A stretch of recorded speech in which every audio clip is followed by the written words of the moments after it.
Berfirmanlah sekali lagi kepada kami. Lewat hamba-Mu nyatakanlah isi hati-Mu ya Tuhan. Dan biarlah Roh-Mu yang kudus membuka pikiran kami, membuka telinga kami, membuka hati kami. Supaya kami boleh memilih pilihan yang tepat dalam hidup ini. Mari Tuhan, berkatilah kami semuanya. Roh-roh lain yang mau memasukkan pikiran yang salah, biarlah kami bisa melihat itu dan menolaknya. Kiranya kemurahan Tuhan atas kami. Tolong hamba-Mu juga dalam kelemahan tubuhnya, supaya beroleh kekuatan daripada Tuhan. Dalam nama Tuhan Yesus kami berdoa. Amin. Mari silahkan duduk Bapak Ibu. Ya, sebelum kita membaca Alkitab, saya ingin cerita sebentar sedikit saja ya. Ya, beberapa tahun lalu saya mendengar putri dari Kaisar Jepang ya, Akihito ya nama putri itu, nama kaisar itu, putrinya itu bernama Sayako.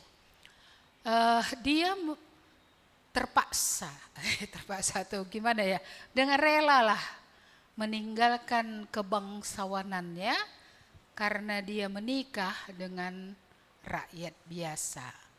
Rupanya kalau di Jepang putri-putri kerajaan kalau menikah dengan rakyat biasa, dia harus meninggalkan keningratannya, kebangsawanannya.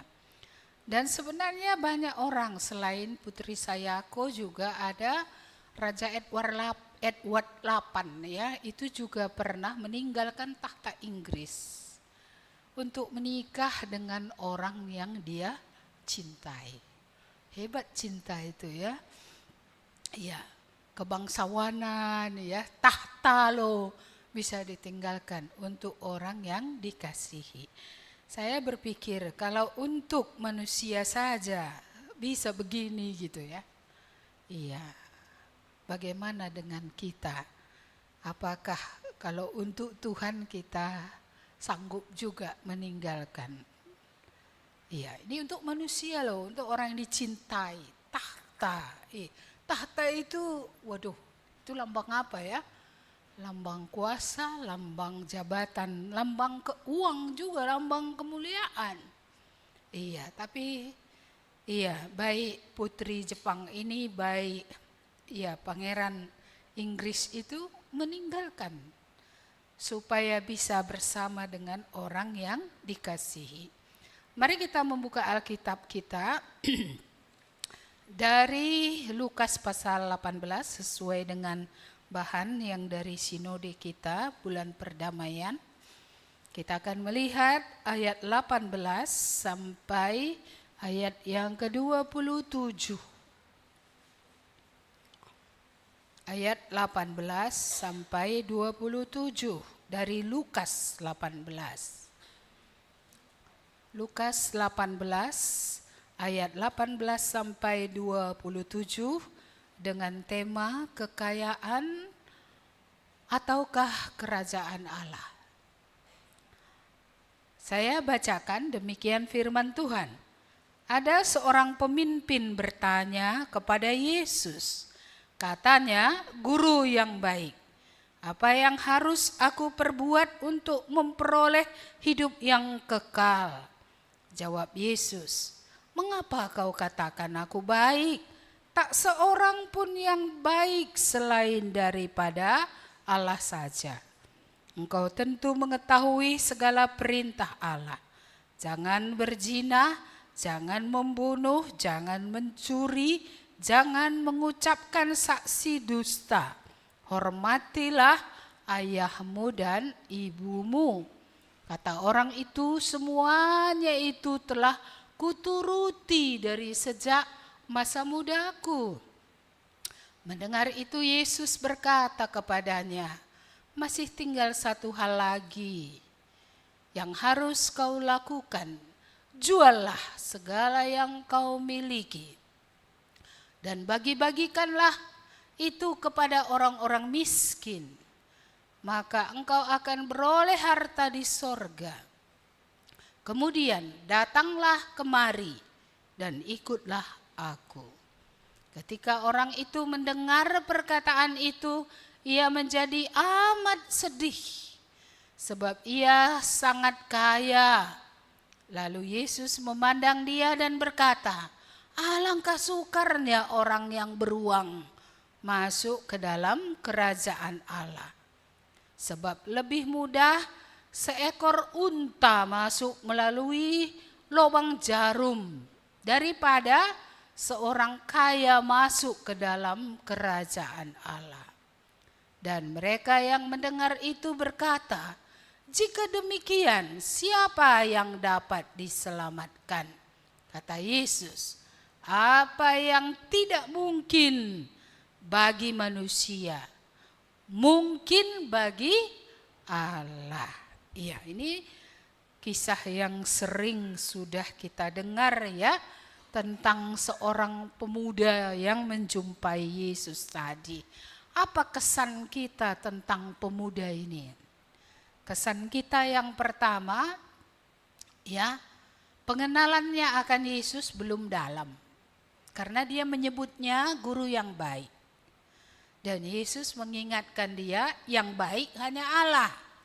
Mengingatkan dia bahwa Yesus bukan saja guru, bahwa Yesus yang baik itu adalah Allah. Itu dulu yang pertama. Yang kedua, rupanya dia punya keinginan untuk beroleh hidup kekal. Iya, dia punya keinginan untuk beroleh hidup kekal. Tetapi mungkin dalam konsep dia, hidup kekal seperti di sekolah minggu tadi adalah lewat perbuatan baik. Iya. Lewat segala usaha manusia. Iya. Jadi ketika Yesus berbicara tentang perintah Allah, khususnya bukan perintah hukum pertama sampai yang keempat yang berhubungan dengan jangan ada Allah lain padamu, tapi hubungan dengan sesama manusia, yaitu apa tadi? Hormati ayah ibumu, jangan berzina, jangan membunuh, jangan mencuri gitu ya. Apa katanya tadi? Semua itu sudah kulakukan dari sejak kapan? Dari sejak masa mudaku. Kesan kita, dia adalah orang yang bermoral. Secara moral dia jauh lebih baik dari orang lain yang membunuh, yang mencuri, yang tidak menghormati orang tua, ya. Iya. Jadi kita melihat di sini kesan kita, orang ini adalah orang yang dalam tanda kutip seperti orang saleh lah kalau begitu ya. Iya, karena dia tadi baik tadi dia ini kalau kita lihat tadi di sini ya, karena semua itu sudah dilakukannya dari sejak masa mudanya. Iya, saya lihat lagi sekali lagi, tidak berzina, tidak membunuh, tidak mencuri, tidak mengucapkan kata dusta, saksi dusta, dan dia hormat kepada ayahnya ibunya. Kadang orang bertobat pun belum gini ya. Itu yang paling lucu lagi ya kan. Udah bertobat tapi menaruh hormat sama orang tua pun susah. Coba. Padahal kita dia ceboki dari sejak kecil. Kita dibesarkannya, disekolahkannya. Banyak pengorbanannya untuk kita. Ya, tapi ketika kita punya uang, sudah menikah pula kita kan. Jadi kayak mana? Bagianmu orang tua sudah kuberikan pada keluargaku. Kita lupa bahwa kita juga seharusnya menghormati mereka sebagai orang tua. Dalam arti kata bukan sopan saja ngomong. Makanya berkata kasar kepada orang tua itu dosa besar ya. Iya, tetapi juga harus memelihara hidup mereka. Paling tidak kalaupun mereka sanggup, berilah. Iya, berilah selagi mereka masih hidup. Selagi hidup inilah habiskan. Perbuatlah yang terbaik kepada orang tua yang telah membesarkan kita. Jadi orang ini sebenarnya menurut orang yang saleh masuk surga ini ya, menurut orang saleh. Iya. Menurut orang. Mengapa? Karena hidupnya lebih baik daripada orang lain. Dia tidak berzina, dia tidak membunuh tadi ya. Dia tidak berdusta. Berdusta ini lagi yang susahan. Iya kan? Berkata benar, berkata membangun, gak pernah dusta lagi. Di sini semua gak dusta lagi ya. Hah? Siapa yang masih berdusta lagi? Iya, gak berani angkat tangan atau memang gak lagi? Sudah berkata benar semua sini ya. Iya, jadi saya lihat dia ini perempuan. Dia ini pemuda yang jempol loh. Jempol. Iya. Begitu bermoralnya dia di tengah keadaan zaman dia pada waktu itu ya. Tidak mencuri, tidak membunuh. Biasanya dosa orang kaya apa? Memang mencuri entah enggak ya. Tapi ada juga orang kaya ini seperti air laut, enggak pernah kenyang. Udah banyak pun ya. Apalagi mengambil yang bukan miliknya lagi. Padahal dia sudah ada sebenarnya. Iya. Jadi nggak ada istilahnya cukup lah gitu, nggak ada. Seperti itu ya. Iya. Jadi kita melihat orang ini, kalau saya lihat, iya, saya rasa dia laki-laki yang agak istimewa lah sedikit ini. Agak istimewa karena di tengah zaman seperti itu orang kaya biasanya bisa berzina, iya kan? Orang kaya biasanya, iya, gampang dia mengucapkan kata-kata dusta atau gampang dia mencari untung dengan cara yang tidak halal. Tapi kita melihat dia tidak. Iya. Jadi Yesus pun tahu hidupnya seperti itu. Iya. Jadi apa yang kurang kalau dia sudah seperti itu hebatnya? Dalam tanda kutip lah ini ya. Yang kurang adalah dia meletakkan pengharapannya pada uangnya. Apa yang ada pada dia itu, disitulah letak pengharapannya. Iya, apa yang ada. Iya, itulah letak pengharapannya. Ke situ matanya. Bisa dikatakan itulah berhalanya. Iya. Jadi kalau Pangeran Edward sanggup meninggalkan tahta untuk seorang wanita, ini akankah dia sanggup berhalanya itu?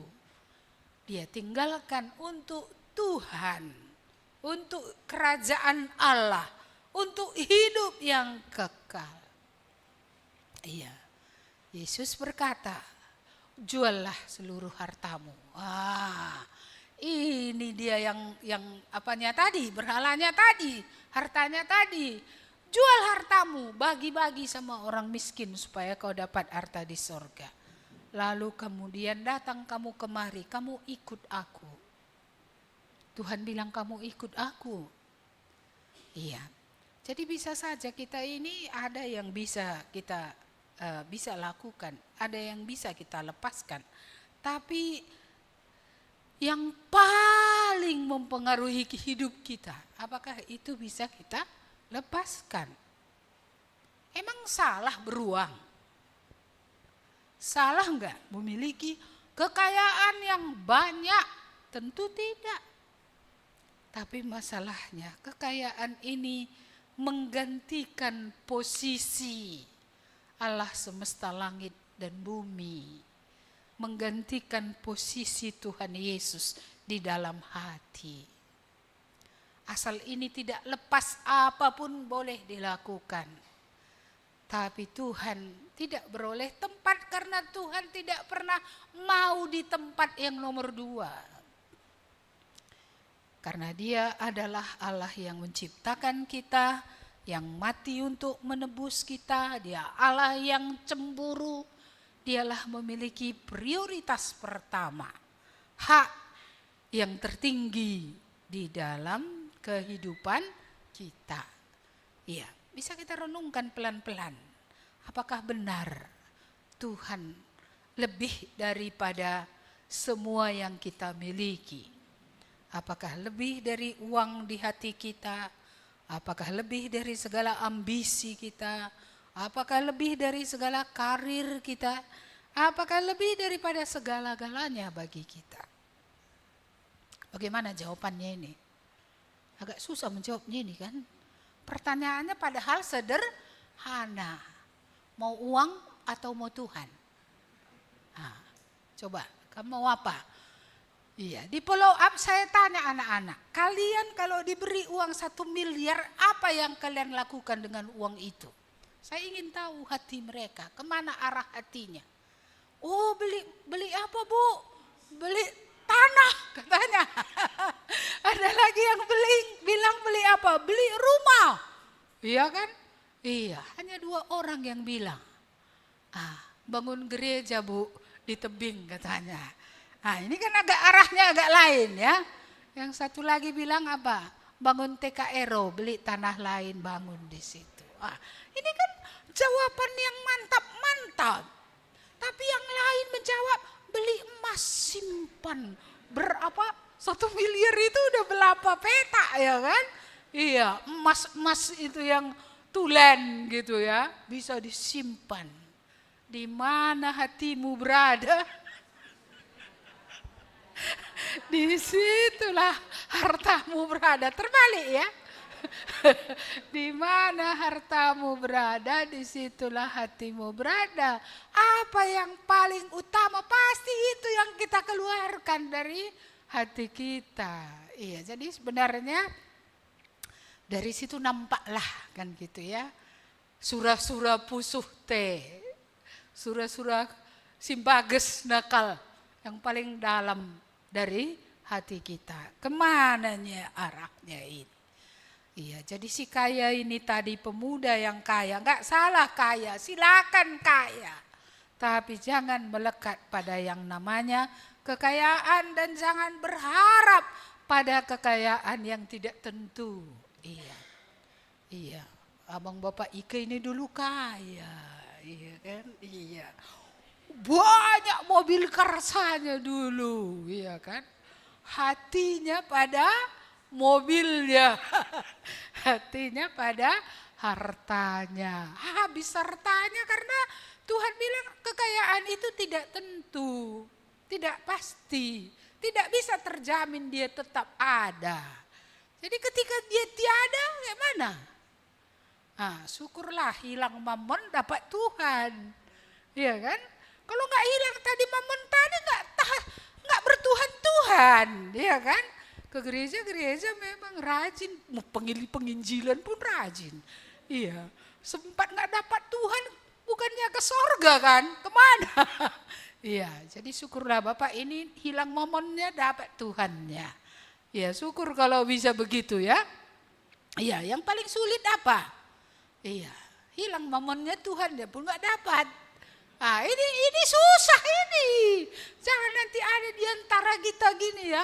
Mengejar terus. Lalu yang terpenting tadi akhirnya nggak dapat. Iya. Bagai ngayak apa katanya?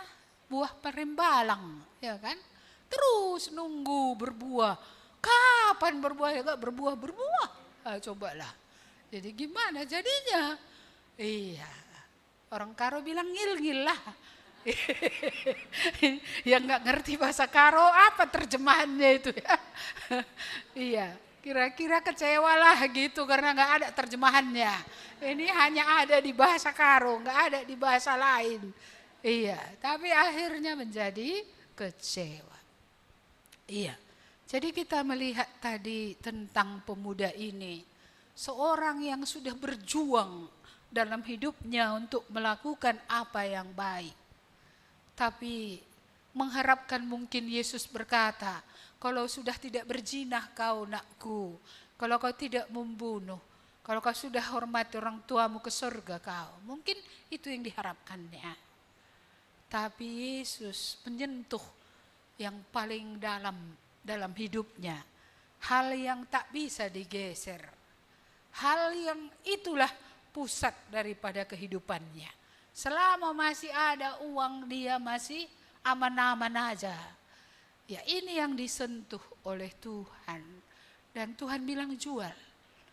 Bukan kepada banyak orang Tuhan bilang jual hartamu ya. Tapi kepada orang yang melekat hatinya pada harta itu, Tuhan memang bilang, lepaskanlah dirimu dari apa yang engkau miliki itu. Supaya dengan demikian, kalau itu sudah lepas, berarti berhalanya enggak di situ lagi.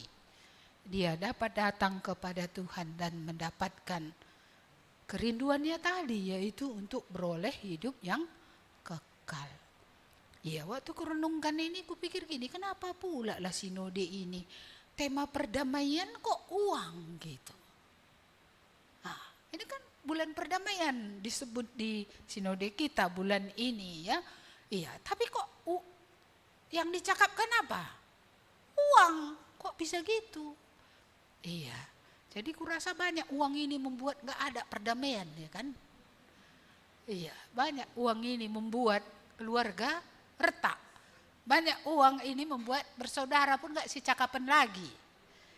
Banyak uang ini membuat keluarga-keluarga menjadi terpecah-pecah. Mengapa? Ya, karena apalagi kalau ini telah menjadi mammon dalam hidup kita. Ya, celitnya aujubillah gitu ya. Sangat celit. Iya. Gak bisa berkemurahan. Kalau orang kepada Tuhan pun gak berkemurahan, apalagi kepada orang. Iya, apalagi kepada orang gak ada kemurahannya. Ya, itu. Jadi ini benar-benar harus kita pikirkan. Saya belum membahas tentang diakonia ya, tapi sedikit bisa disinggung di sini ya. Iya. Jadi kalau ada belas kasihan gitu ya, bagaimana kepada Tuhan aja gak berkemurahan, bagaimana kepada manusia berbelas kasihan. Iya, makanya kan kita tetap pakai prinsip mangkok lawes, mangkok reh. Kan gitu ya. Ketika diberikan kepada kita, kita juga memberi kepada dia. Iya.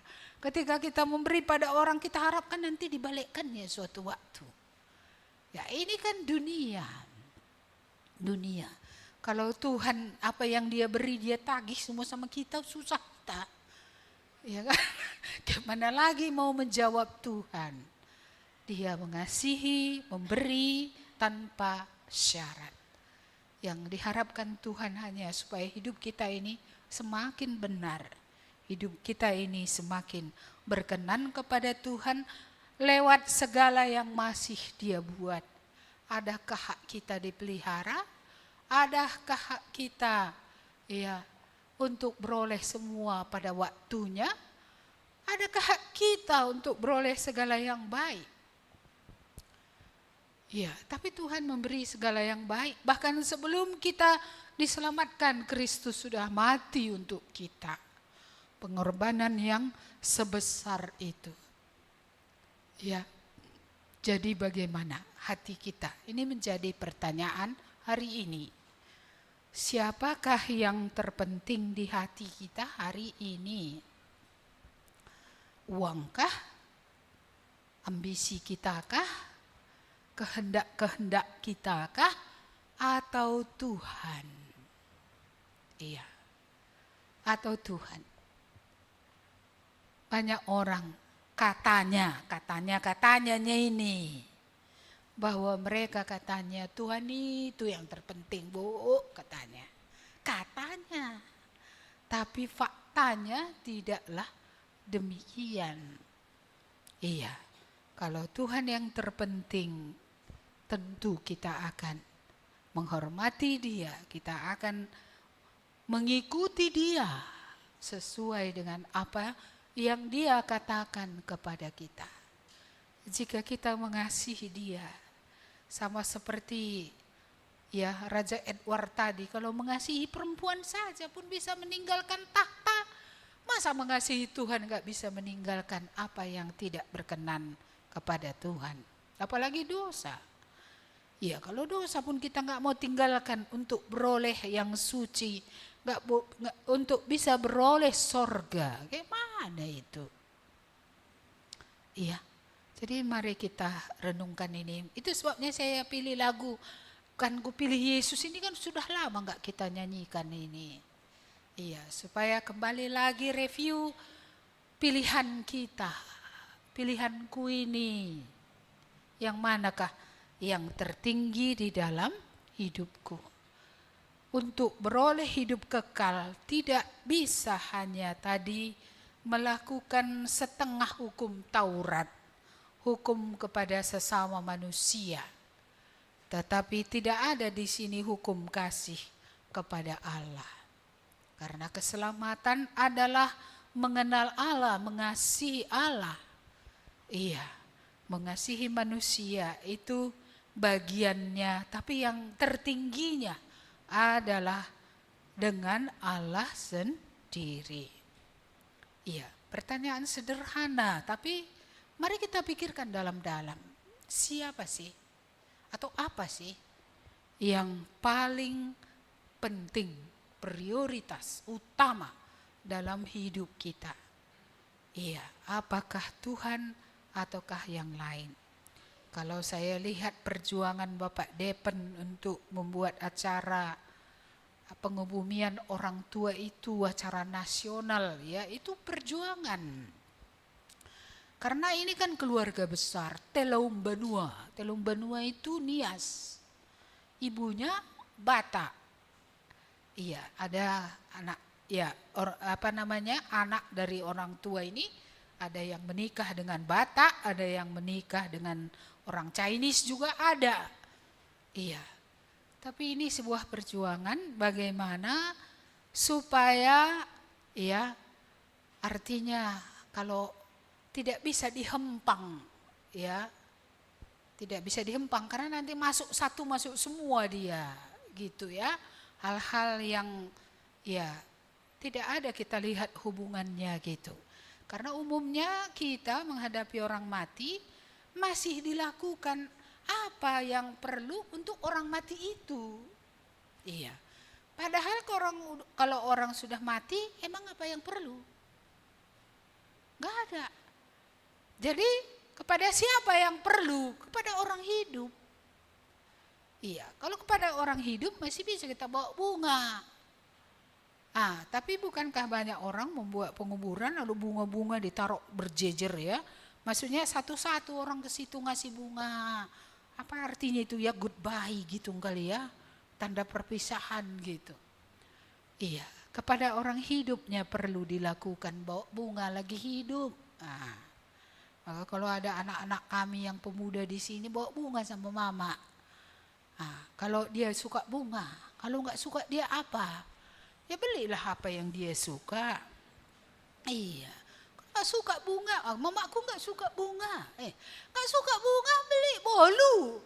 Gak suka dia bolu beli buah yang enak, ya kan? Kan bisa beli sawo. Kalau yang mahal dia beli beli anggur atau beli apa? Beli peach. Lah kata duka peach. Selagi masih hidup dia. Kalau pengen dia ayam kampung yang di lemang-lemang, masak, kan gitu. Iya kan, pengen saksang dia, kecukul hortensinya udah ada, jangan. Iya, apalagi kalau laki-laki sudah terlalu banyak nanti makan protein, prostatnya kumat. Jadi pikirkan juga, jangan babi panggang selalu, muncul nanti prostat udah susah. Kita terpaksa operasi, ya kan? Iya, jadi pikirkan apa yang baik yang bisa dilakukan selagi masih hidup. Iya. Kalau sudah pergi nggak ada gunanya. Kamu taruh kayak orang Chinese ini kan, babi 30 kilo dipanggang, ditaruh di kuburan gitu. Saya dulu sebelum kenal Tuhan, saya makan juga itu dulu lah. Karena tergeletak dia di kuburan Cina di Kabanjahe itu. 1 ekor loh.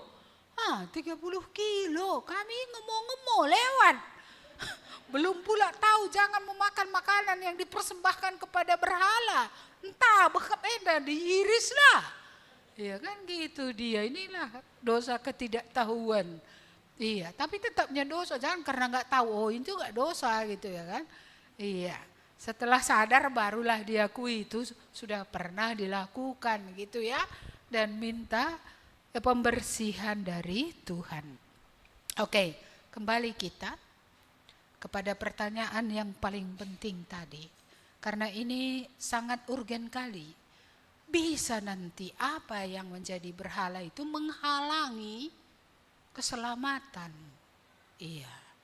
Apa yang menjadi berhala itu tadi membuat orang muda kaya ini tidak masuk surga loh. Iya, karena baginya tadi lebih kuat, lebih lengket. Ya, hartanya itu daripada Tuhan. Iya, jadi kira-kira apa yang menghalangi kamu masuk surga? Yuk, kutanya dulu. Iya, siapa tahu cewek yang buat gak bisa masuk surga. Terhadap cewek ini takut kali aku nanti ditinggalkannya. Jadi apapun permintaannya aku kabulkan walaupun itu dosa. Mana itu ya? Apa yang bisa membuat orang tidak sampai ke surga? Iya, jangan orang lain, tanyalah dirilah. Apa yang menahan sehingga ada orang sudah sering dengar firman Tuhan, sudah tahu kebenaran, tapi tetap memilih berada di pihak iblis, berada di pihak kebinasaan, tetapi tidak berada di pihak Tuhan. Mau apa lagi kinkap? Kristus sudah mati ketika kita masih berdosa. Ketika kita masih berdosa pun kita tidak dimatikannya kita. Masih ada kesempatan hidup, masih ada banyak perbuatan-perbuatan baik yang Tuhan buat. Masih banyak kesempatan-kesempatan yang Tuhan buka supaya kita bisa meninggalkan dosa itu dan datang kepada Tuhan. Iya, supaya jangan nanti ada di antara kita yang hadir ini berbakti tetapi binasa. Apakah kamu akan pulang seperti orang muda ini? Kamu memilih apa yang di hati induk dan kamu tidak menerima Tuhan. Ya, malangkalilah orang yang memilih seluruh dunia tetapi tidak memilih Tuhan. Masih ada kamu yang belum diselamatkan? Berapa lama lagi kah kamu datang kepada Tuhan? Ingat, hari-hari ini adalah hari yang terbatas. Akan ada waktunya mencari Tuhan pun tidak bisa lagi. Selagi masih ada waktu bertobatlah, datanglah kepada Tuhan. Dan bagi kita yang bilang kita sudah kenal Tuhan, kita sudah menerima Tuhan. Set lagi prioritas ini. Benarkah? Benarkah Tuhan nomor satu? Benarkah Tuhan di atas segala-galanya? Lebih kasihkah kita kepada Tuhan daripada kepada harta? Lebih kasihkah kita kepada Tuhan daripada segala isi dunia ini? Iya, karena Tuhan tidak mau kurang dari itu. Terhadap manusia kita bisa kurang-kurang. Terhadap Tuhan gak ada yang bisa kurang. Lepaskan segala sesuatu untuk datang kepada Tuhan. Saya senang di Bible Camp itu kan ada keputusan-keputusan yang besar. Meninggalkan berhala adalah keputusan besar. Meninggalkan pacar pun keputusan yang besar. Itu keputusan besar. Mungkin dianggap dunia bodoh. Tapi berkenan kepada Allah. Kalau itu bukan orang yang percaya, orang yang lahir baru. Banyak keputusan besar. Ya, ada kebiasaan-kebiasaan lama kita tinggalkan. Keputusan yang besar itu. Ya, dulu mungkin lebih mudah dapat uang kalau menipu. Ini berhenti dan akhirnya kerja keras, kan keputusan besar. Ya, dulu togel kan gampang itu. Duduk saja, ya kan? Iya, lalu pasang atau judi online ini sepertinya nggak butuh tenaga banyak. Dengan mudah sepertinya dapat uang. tapi meninggalkan semua itu dan bekerja keras, berharap kepada Tuhan, memungut mana tiap-tiap hari. Berkat hari ini untuk hari ini, berkat besok untuk besok. Kadang-kadang kita masih harus menjalani itu untuk supaya kita bisa menjadi rendah hati, tapi juga untuk kita bisa bergantung. Karena cukup banyak orang ketika diberkati, dia tidak lagi bergantung kepada Tuhan, tapi pindah, dia bergantung kepada berkat itu. Iya, kalau ladangnya lah berkat itu, bergantung kepada ladangnya, enggak laginya Tuhan. Iya, pengharapannya. Tapi apa yang ada pada dia, itu yang menjadi pengharapannya. Salah berladang tidak, tapi pengharapan kita kepada Tuhan. Berkat bisa dari ladang itu, bisa juga dari yang lain. Iya, mari kita sekali lagi ya, ditanya kita ya. Saya di sini mencatat ya beberapa poin yang penting ya. Adakah berhala di dalam hatimu? Apakah itu harta, apakah karir, atau lawan jenis yang membuat kamu gak beriman, ya, yang membuat kamu tidak bisa serahkan hidupmu kepada Tuhan, ya, tidak bisa serahkan kepada Tuhan. Terus tadi sudah disampaikan oleh Lidna, keselamatan bukan hasil usaha, itu adalah pemberian Allah.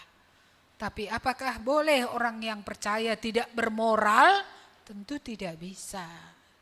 Karena Allah kita suci, Dia memberikan roh suci tinggal di dalam kita, dan roh suci itu mensucikan kita, memurnikan terus-menerus, sehingga kita memiliki hidup yang bermoral, hidup yang baik karena Tuhan suci dan karena roh suci ada di dalam kita, menuntun kita, membersihkan kita.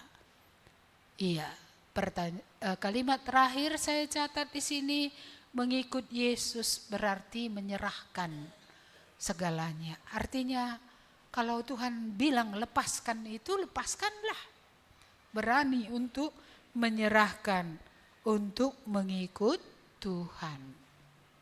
Orang kaya ini tidak berani untuk meninggalkan. Dia tidak percaya Allah lebih besar daripada hartanya. Dia tidak percaya kalaupun ditinggalkannya itu, pemeliharaan Allah sempurna dalam hidupnya. Mungkinkah Allah akan memberikan lagi lebih banyak dari apa yang selama ini ada? Bisa saja kalau Allah percaya kepada dia bahwa tidak lagi hatinya melekat kepada harta, tapi melekat kepada Tuhan. Dan dia masuk ke dalam pikiran-pikiran Tuhan, mengerjakan apa yang diinginkan Tuhan dalam hidupnya. Banyak orang percaya di dunia kaya berat, tapi mereka tidak ya bergantung kepada kekayaan itu sendiri. Mereka bergantung kepada Tuhan. Mereka banyak ya menaati Tuhan, yang menyuruh mereka melakukan sesuatu. Saya ingat tukang sepatu yang di Malang itu dulu. Dari pelanggan yang sedikit menjadi punya beberapa toko, menjadi pelanggan, sampai dia memperkerjakan lebih banyak orang, membuat lebih banyak lagi sepatu, ya, sampai omsetnya sangat besar. Tapi dia bilang, Tuhan, kemana aku buat ini? Aku cukup hidup dengan 10% dari ini. Dia hidup 10% dari keuntungan atau dari apa yang ada pada dia itu, 90% dia gumulkan, kemana aku kasih ini. Dialah saya rasa orang pertama yang paling banyak mengirim misi ke luar negeri.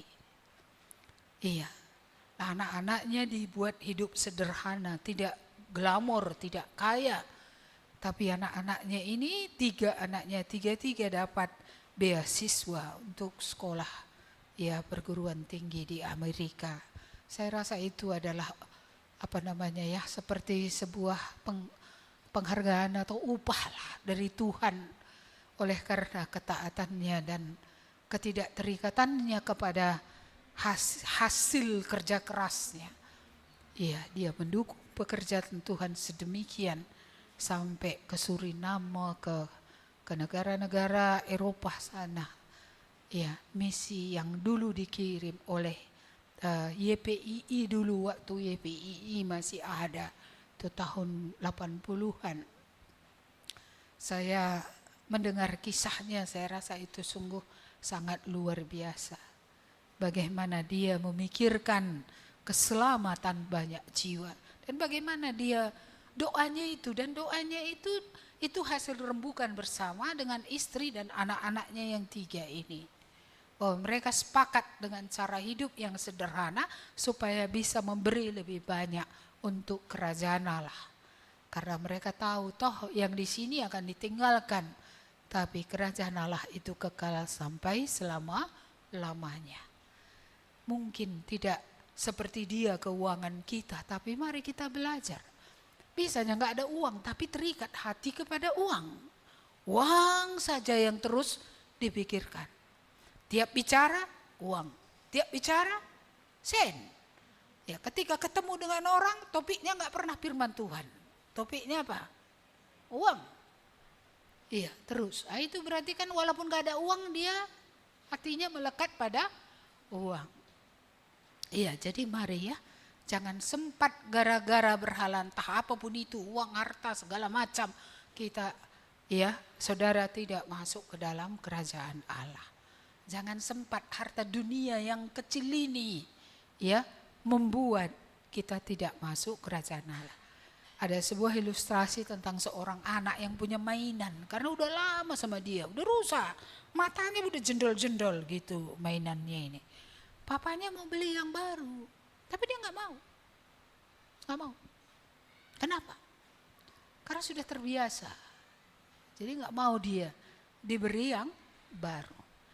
Iya, kalau kita tidak meninggalkan yang ini semua, yang lama-lama ini, macam mana bisa muncul yang baru? Bagaimana Tuhan akan memberi berkat yang besar kalau kita masih melekat kepada dunia ini? Gak bisa ya? Iya, gak bisa. Jadi mari ya, iya, apa yang Tuhan katakan tadi, jual hartamu, bagikan kepada orang yang memerlukan, kamu ikutlah aku. Tidak ada sesuatu yang boleh melekat dalam hati kita lebih daripada Tuhan. Iya, lebih daripada Tuhan. Tidak kepada semua orang juga Tuhan bilang jual hartamu. Sakeus tidak ada Tuhan bilang jual hartamu, tapi dia sadar sendiri, hatiku melekat pada Tuhan, pada harta. Iya, tidak peduli dia kepada orang miskin selama ini gitu ya. Iya, dan akhirnya Sakeus nggak disuruh Tuhan loh, dia sendiri yang bagikan seluruh harta, setengah dari hartanya kepada orang miskin. Dan kalau ada orang yang pernah dirugikannya atau ditipunya, dibalikkannya bersama dengan bunga-bunganya semua. Inilah hati yang bertobat. Inilah hati yang murni. Baik, jadi mana lebih berharga? Kekayaankah atau kerajaan Allah? Suaranya kecil kali. Mana lebih berharga? Ini dari hati atau dari mulut? Iya. Yaitu Tuhan yang membaca hati Indu ya. Aku nggak bisa baca hati Indu. Aku hanya bisa baca keputusan Indu, tindakan Indu. Itu bisa aku baca. Iya, kalau ada orang sakit kamu kasih 20.000, udah aku baca lah itu kan. Iya, begitulah cuma hati Indu. Kalau memang karena nggak ada ya nggak masalah. Nah, tapi kalau ada pun 20.000 cuma kamu taruh, kayak mana itu? Ini hati Indu ini ya. Oh, aku mengasihi sesama manusia. Masa gitu aja sih sesama manusia? Iya, orang karo aja kalau kerja-kerja dia ongkosnya sudah keluar. Pulang balik berapa itu? Lalu kemudian apa? Pertamanya, berapa pertamaan orang karo sekarang? Aku lah pernah dai kerja-kerja. Berapa pertamanya? 50? Nah, aku nggak tahu lah. Berarti 50 tambah ongkos sudah berapa itu? Iya, di atas 50, ya kan? Iya.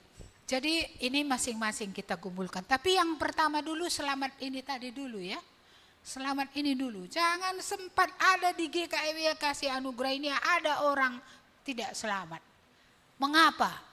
Karena ada yang lebih penting dalam hidupnya, sesuatu lebih daripada Tuhan. Lepaskanlah supaya kita bisa mendapatkan Tuhan. Tuhan tidak mau kalau kita tidak melepaskan apa yang disuruhnya untuk dilepaskan. Mari kita berdoa. Terima kasih Tuhan atas firman-Mu pada pagi hari ini. Mengingatkan kami kembali.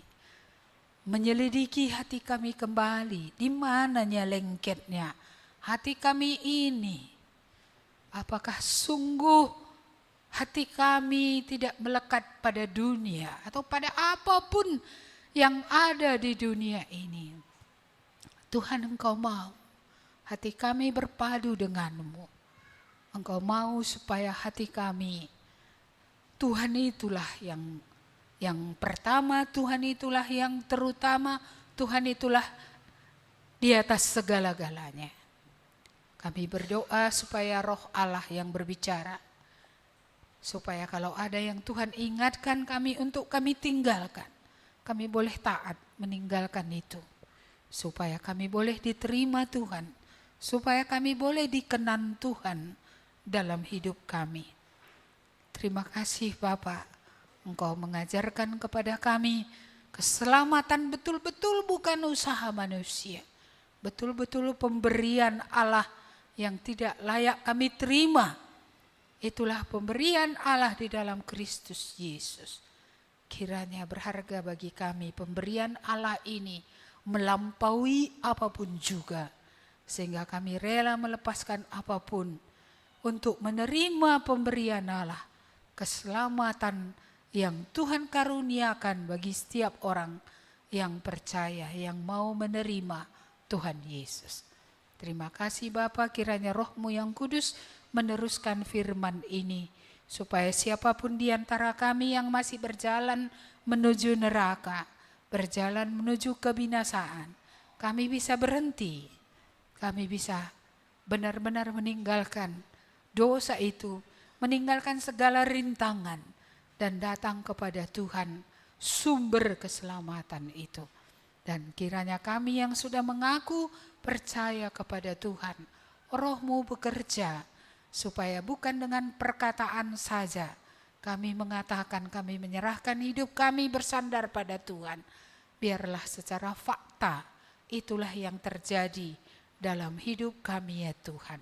Kami boleh mengikuti Tuhan dalam hidup kami. Kami tidak terikat dengan apapun yang berasal dari dunia. Bahkan jika banyak yang Tuhan berikan pun kepada kami, tidak lagi hati kami melekat pada pemberian, tapi pada Allah. Dan kiranya jika banyak yang Engkau karuniakan, supaya Roh Allah menuntun kami, bagaimana itu bisa maksimal, itu bisa untuk memuliakan Tuhan, untuk kerajaan Allah, untuk pembangunan kerajaan Allah. Terima kasih Bapa, kami bersyukur untuk setiap berkat yang Tuhan beri, untuk setiap yang baik yang Tuhan beri. Biarlah sungguh-sungguh dalam mengelola semua itu, kami boleh memuliakan Tuhan dalam hidup kami. Tuhan, jika Engkau percaya, berkatilah kami lebih banyak, supaya lebih banyak lagi pekerjaan Tuhan ini bisa dikerjakan. Terima kasih Tuhan, kami sungguh bersyukur untuk semua yang baik, yang sesungguhnya tidak layak kami terima. Kami sangat bersyukur dan kami merendahkan diri di hadapan-Mu dan mengatakan, oh Tuhan, sungguh besar anugerah-Mu, sungguh besar kemurahan-Mu bagi kami.